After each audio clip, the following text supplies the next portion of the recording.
Everyone has their story on how they got into Pokemon. And in this video, I'm going to tell you about my Pokemon story and how I became a fan of the franchise. Down in the comments below, tell us about how you started playing Pokemon and about your Pokemon story.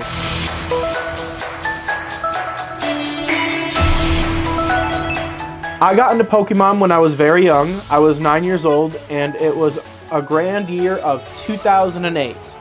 This was a tough year for me because recently my parents got divorced, and that year I was into gaming, but not that much.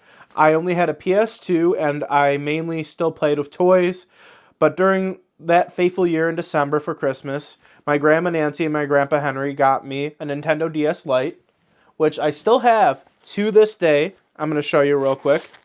It's still in really good condition, as you can see right here.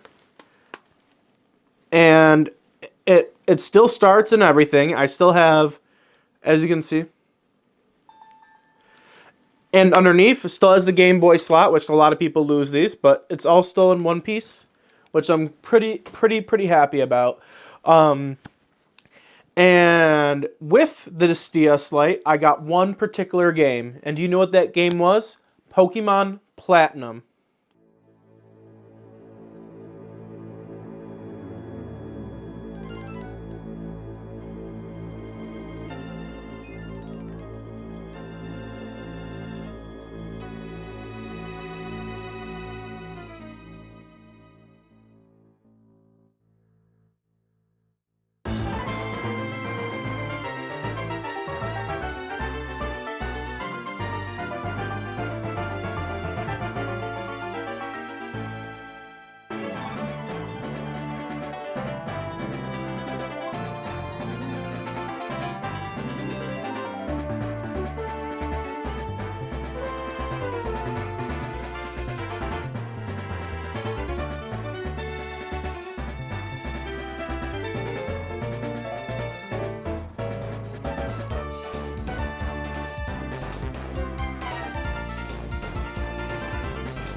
You see here, I still have the original case, but as all dumb kids do, I traded the game in, so I just have the case.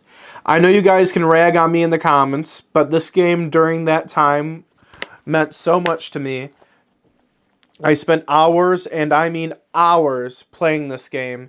I've reset it multiple times using the start select down B button to restart and delete the game over and over again. It was very tough for me to face Cynthia at the time, with many challenges in the game.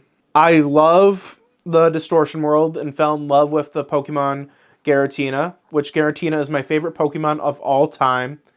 I would constantly play the game, beat it, and restart it all over again, like I said. I always picked Chimchar because that was my favorite starter in Gen 4, but as I got older, I started to pick Piplup more because I liked Empoleon more as I got older. And Cynthia is my favorite Pokemon champion of all time. That's what started my Pokemon obsession. The show, the games. My family bought me the movies, the figures, and the toys because I fell in love with Pokemon Generation 4. And then a few months later, because with the DS Lite you could play Game Boy Advance games, I got Fire Red, Leaf Green, and Emerald, and I played those a little bit as well, but did not like them as much as I did Platinum back then. I got those GBA games for my birthday that year. Now we're going to skip forward a little bit to the next game I got from the games on the DS, which, because I lived in two separate houses, I got both versions of the game, which was pretty cool, I gotta say myself. Which, my favorite Pokemon game of all time was Heart Gold, Soul Silver.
Now, with no further introductions, these games are legendary. No matter where you try to rebuy them nowadays, they're over $200 plus.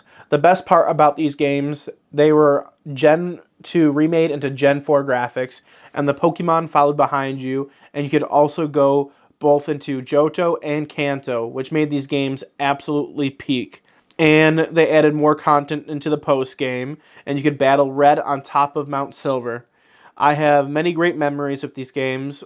One of my favorite memories about this game was going to school during lunch, and since I had the Pokewalker, me and my friends, we would all take our Pokewalkers, put them underneath the table, and just tap our foot so the foots would count as footsteps, and then we would also battle during lunch. I don't know if we'll ever get a game that is this peak ever again made by the Pokemon Company.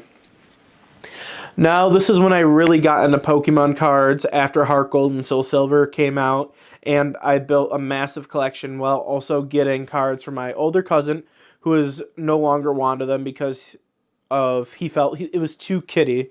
And I made some very dumb decisions with my Heart Gold, Soul Silver back then, and I traded those games for Pokemon cards, which were very dumb. But since then, I bought all of the older games back since then. Now we're going to move on to our next generation of Pokemon, which is Pokemon Black and White and Pokemon Black and White 2.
Now, this was a tough time for me when I was a kid because recently I just moved from elementary school. I've been in all those years to a new school district where I knew no one, and luckily enough, Pokemon Black and White just came out at the time. And in homeroom, I met this guy who was now my best friend of all time, named Charizard4249 in 6th grade. Because of this, we're both playing Pokemon Black and White in homeroom, and we got to grind the game together and became very close friends, and we traded back and forth and did many battles. Also, what I loved about these games was it was the best Pokemon story we have ever had and written for a Pokemon game. And my favorite characters from this game were N and Getsus, and I love their character dynamic throughout the story. N is one of the greatest Pokemon characters written in a Pokemon story, which I personally believe. Another cool thing about Pokemon Black and White was after you beat the game, this is the only Pokemon game that has ever done this, you can unlock hard mode, and then you can restart with hard mode, and all the Pokemon levels are at a higher level than they are in the base game, which ups the ante in the game as a whole. And it has one of the most jamming soundtracks ever made, where when your HP got low, the music changed to your HP getting lower, which cadenced to an extra intense battle. Now with Pokemon Black and White 2, those two are the first games I went with my friend Charizard to GameStop, and we got it on day one of release, and we played it together all weekend, hanging out with our DSIs, and we used the new feature in the game where you were able to use the camera on the DSI and video call your friend via wirelessly. My favorite feature was you could fuse Kyurem with Zekrom or Reshiram, which is still the only game that allowed Pokemon fusion till this day, which was the first time we ever witnessed Pokemon Fusion in that game. They also added a new area to the map in the existing region. The art style, the sprite work for these games were amazing, which I feel also a mechanic they need to bring back to the modern games is how when the music changes when your HP gets lower for Gen 5 games. Next game we're going to talk about is Pokemon Generation 6, X and Y.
My freshman year of high school and are very dear and near to my heart.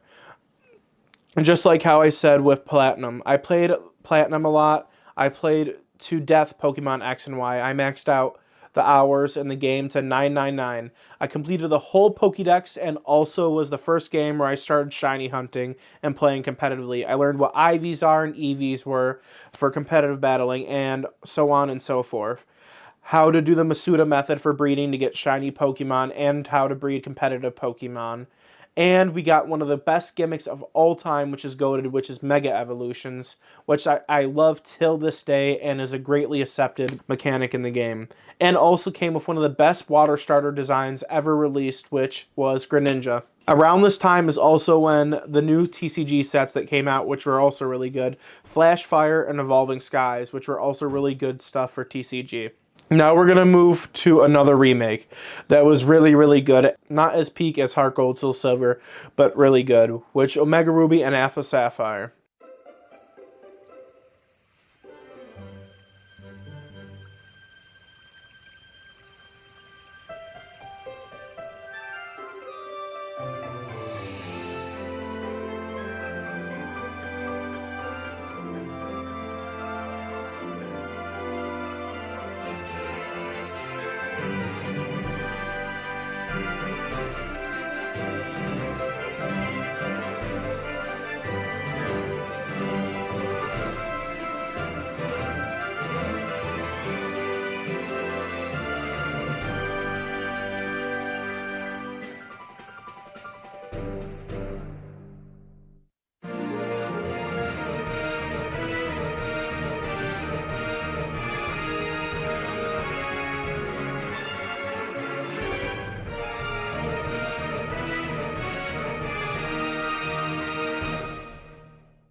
With this generation, I was finally able to appreciate Gen 3 much, much more because with these games, I was more focused on it because it was in the engine style and graphic engine of Generation 6 and brought to life for Gen 3.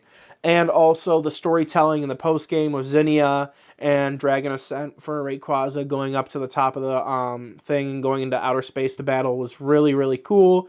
The soundtrack is banger. Primal Groudon and Kyogre, just peak designs for the legendaries. I wish we had more primal forms for Pokemon, but they never went back to that.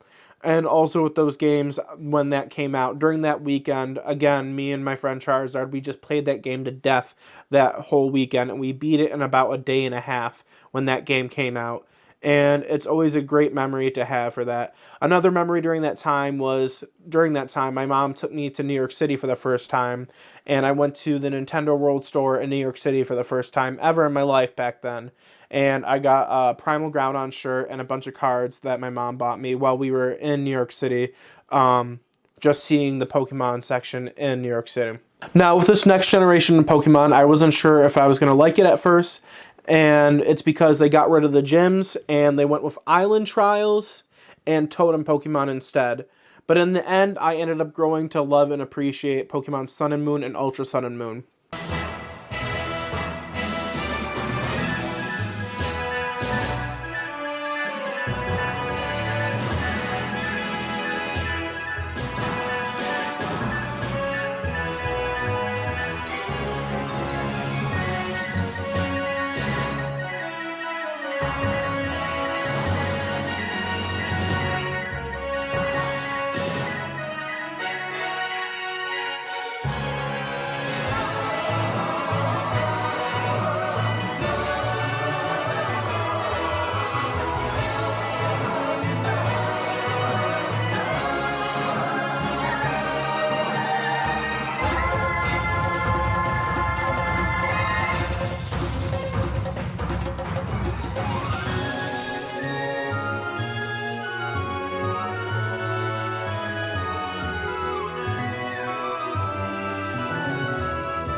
During the 3DS generation. But like I said first, I was a little bit apprehensive at first because I didn't like how they got rid of the gyms and islands with Island Trials. After I played the games, I felt like it was a refreshing step for the Pokemon series, and it was well-welcomed entry, and I ended up liking the Island Trials and Totem Pokemon. Also, the starters were pretty fire in this generation. as well with the majority of the new Pokemon released in this generation. The designs were just on point. I got this game on opening day with my friend Charizard again, and we beat them in a day and a half. I also bought the toy that could connect with the game, which was the Z-Ring, and you could use the different crystals in the Z-Ring and it would connect to your game. Now, the gimmick for this generation was Z-moves. Z-moves were ultimate moves that you could use on your Pokemon once per battle, and that would be a super powerful move, either based on the type of move you had, or if it was a signature move to that Pokemon, you would have an exclusive move, like the light that burns the sky for Ultra Necrozma. You would get exclusive moves like that, and the animations were peak, because it wasn't just like a basic animation. They made it where it had full blown out cutscenes for some of these moves. Now we move to the next part of Generation 7 with Ultra Sun and Moon. Ultra Sun and Moon are great because they added Rainbow Team Rocket, which was basically they brought back Team Rocket, and the key feature of this is the team for Rainbow Team Rocket was they brought back every single evil team boss from all the previous games and brought them back into one team. And the catch to this was they were all the alternate versions of the evil team members that actually won in their timeline. So all of them were extremely hard battles that you had to do in the post game. You had the Ultra Wormhole ride where it was way easier to get shiny Pokemon. You had the battle with Red and Blue at the end of the game as well in the battle tree. And you had a bunch of other peak stuff with that game.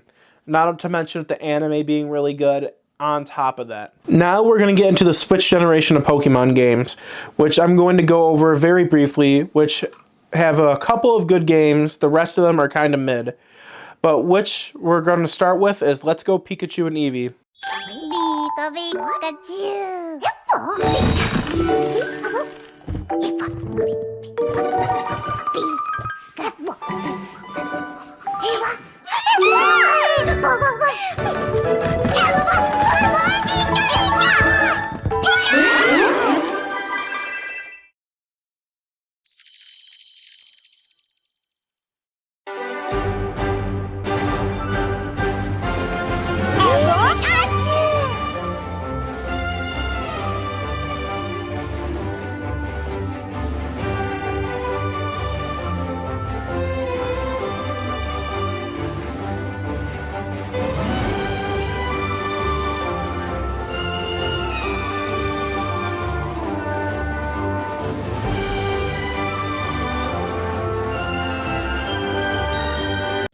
Now, because of the success of Pokemon Go, they made games remade of the first generation of Pokemon of Kanto with Pokemon Go catching mechanics of a Pokeball controller to play the game, or you could also store Pokemon in it, kind of like a Pokewalker. You could also use the controller for Pokemon Go, and it's like a Pokemon Go Plus. The games were visually and very beautiful and offered many new things, like where you could see the Pokemon in the overworld when you encountered them, and encountering chaining Pokemon as well. They also brought back Mega Evolution Pokemons for this game, and was a solid game overall.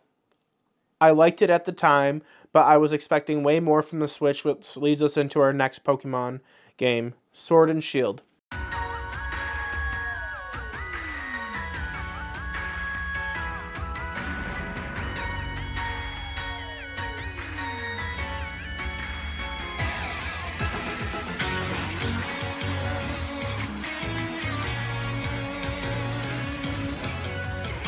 With Pokemon Sword and Shield, at first, I was very excited because it was the first full-on new generation game for Nintendo Switch, and it was Generation 8.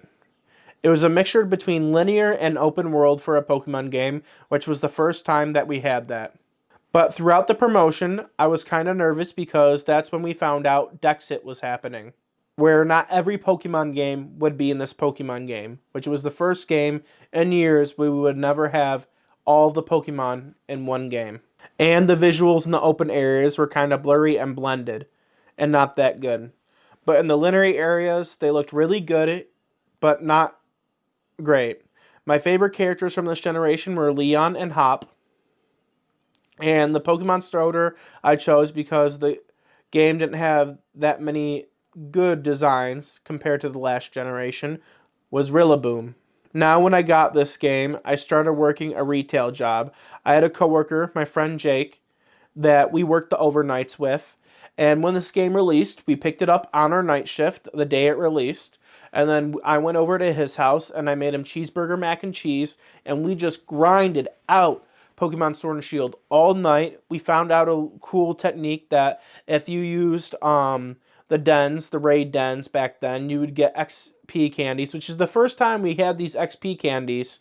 And we would just keep battling the raid dens over and over again until we used all the raid candies to get our Pokemon starter all the way up to level 100. And then we just blitzed through that game as fast as possible together. It took us about 18 to 16 hours to beat the game, and we just cleared it. The game overall, the storyline was pretty good. The characters were pretty good. This is when Pokemon games started getting awkward for voice acting, because the cutscenes were really good, and the characters would move their mouths, but they wouldn't have any sound, so it was weird too. But it was overall a decent game. And then we had the Isle of Armor and Crown Tundra DLC, where we got new Reggie legendaries, which were the Draco legendary for Reggie, and a bunch of other different variants, like for Moltres, Zapdos, and Articuno, which were really cool as well. Which we got even more expanded open area zones with those DLCs. Now, we're going to go to the most disappointing video game of all time. The thing that made me want to rage quit Pokemon so bad as a franchise. The worst remakes known to man. This game is called Brilliant Diamond Shining Pearl.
Which they massacred my boy so much Generation 4 that I almost cried.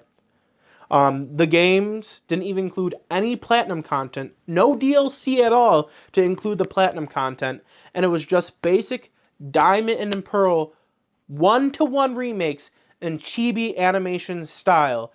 Top-down visuals, one-to-one chibi.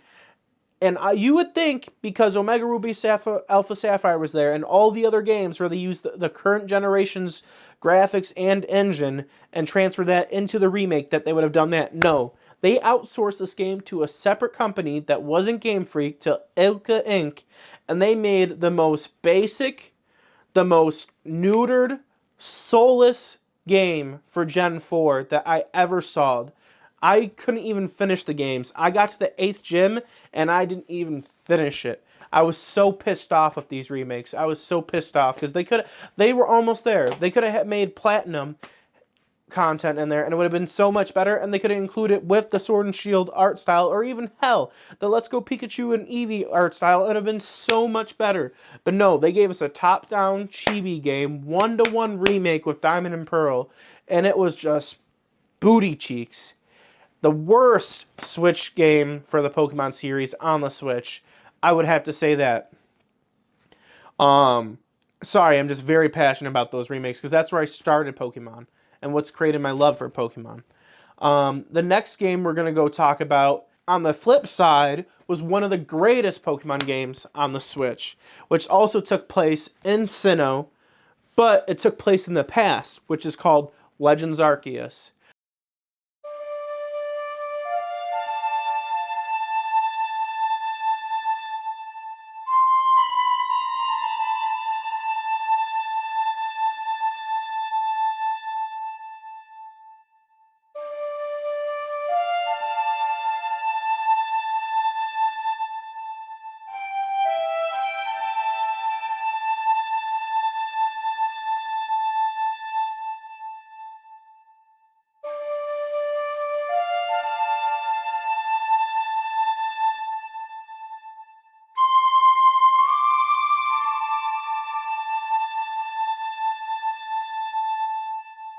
Now this takes place in a class where instead of it being called Sinnoh, it's called Hisui, and you have a different set of starters with new evolutions for the final form for the starters. You have a new evolution for Samurott, its final form, Decidueye, and Typhlosion. They all get new third evolutions, which was pretty peak. You had basically an open world game, but they're more like open area zones, where you'd go into the different zones and you'd do the story and catch the Pokemon. The story was peak. You had Volo, one of the best boss fights of all time in Pokemon, where you would have to defeat all 6 of its Pokemon were already difficult. Then you'd go into another phase of the fight where you'd have to defeat Giratina in its normal form, and then you would have to face its distortion form after that, and you don't know how many times I had to restart that fight. And he's an ancestor of Cynthia, so they used Cynthia's track over his fight, and it was just peak. And then the whole mechanic where this game didn't have gyms or anything like that, but the whole thing was about creating the first ever Pokédex for the region.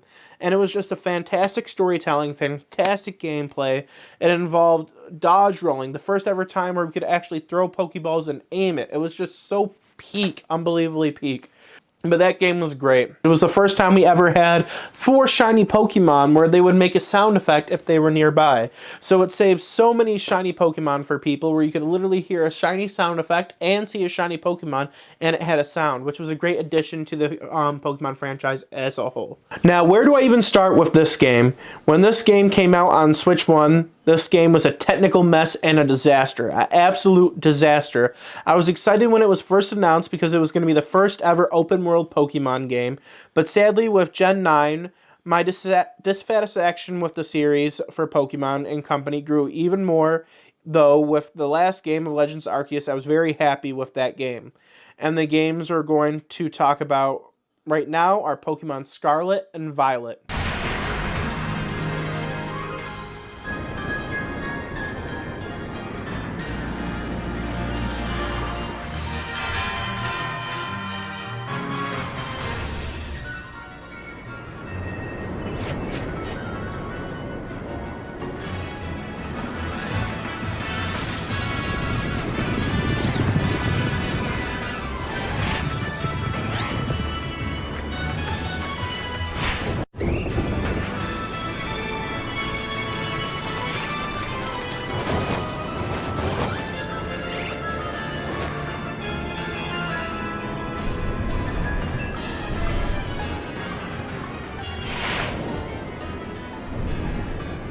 Now, with these games, I was very disappointed because I had so many technical problems on my original Switch. I was falling through the map, I was glitching with my character's body everywhere. Pokemon were falling through the world, I got stuck on one thing and then fell into a building. And because I fell off the roof in that area, I couldn't get out with my ride Pokemon, or Miraidon or Koraidon, and I had to restart my whole game and delete the save file, which made me really pissed off.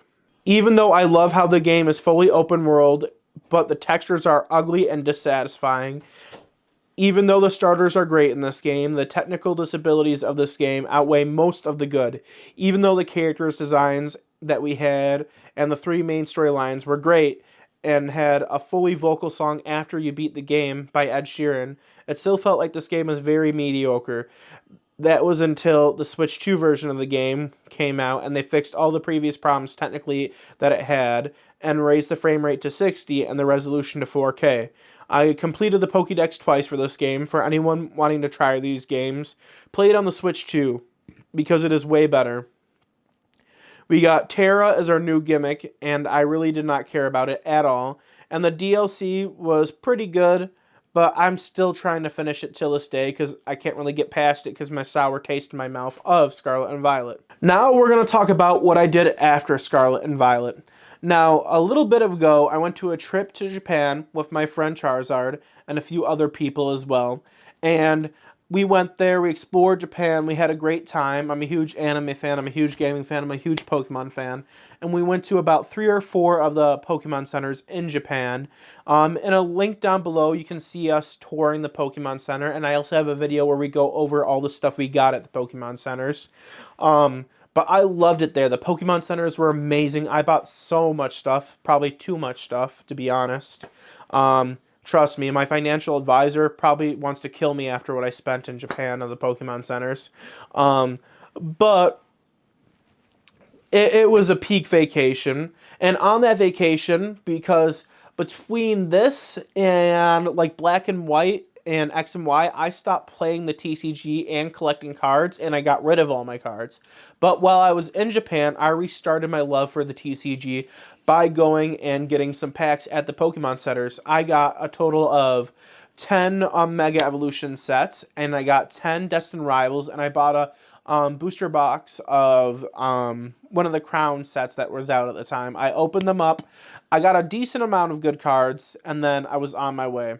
We also got, while we were there, some like chocolate-filled Magikarp cakes, which I'll put a picture up on screen, and they were pretty tasty. And now we're going to move on to the next game, and a little bit in between that, where I'm going to tell you, this is when I decided I wanted to restart this channel, Venoshock. I started this channel in about 2015, 2016, and what I did was I released unboxing videos for TCG, I did game guides, and I also did some code giveaways during the time. But now I was like, you know what, the new game's coming out for Legends EA, I have this new love for Pokemon, I'm getting back into the TCG, so why not start back into it? So that's what made me go into making guides for Legends EA, a whole Let's Play for both the DLC and the main story, and I think overall it was really great, and I enjoyed my time with this channel coming back so far, and I'm glad you're on the ride with it.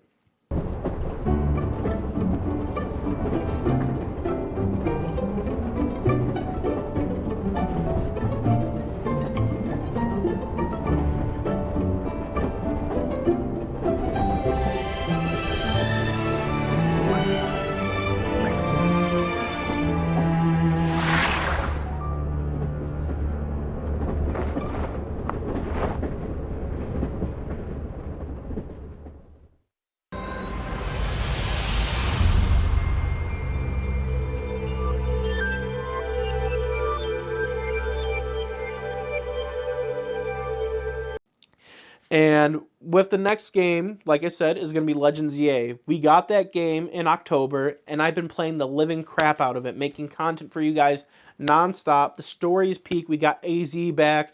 We got a bunch of new Mega Evolutions. We're back in Kalos. It is great. My favorite new Mega Evolution is Mega Scolipede, hands down. The DLC was even better with Mega Absol Z and a bunch of other mods that we got along with that in the DLC. I feel like the Darkrai, though, Mega Evolution was kind of mid, I'm not going to lie. But overall, Legends EA was pretty peak for the game on Switch 2. It's the first Switch 2 game that we had released for Pokemon, besides the update for Scarlet and Violet. And I think for a start for Switch 2, it's doing pretty good. It sold around 4 million since launch, and then altogether, the game has sold about 14 million between both Switch and Switch 2. That is it for this video. That is my Pokemon story. I would like to hear down below your Pokemon story.